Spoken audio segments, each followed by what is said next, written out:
Amici e amiche di Sicile Magazine, oggi vi porterò a conoscere Jeanette L'Art, autrice di successo che interverrà in occasione di Donn'Arte, l'evento organizzato dalla Pro Loco di San Giovanni Montebello in occasione della Giornata Internazionale per le Donne. Alla luce dei successi e dei riconoscimenti per le opere di Jeanette L'Art, parliamo di donne. Quanto è importante il successo per le donne di oggi?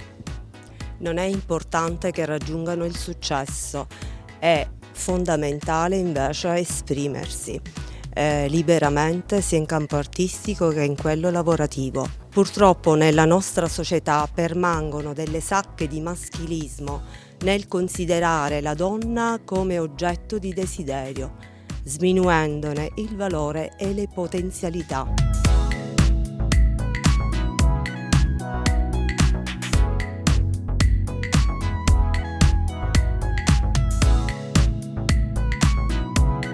Una donna che vuole affermarsi fuori dal ruolo familiare sente la colpa inflitta dalla società. Per quanto riguarda il campo artistico è ancora più difficile perché non abbiamo orari prestabiliti e regolari.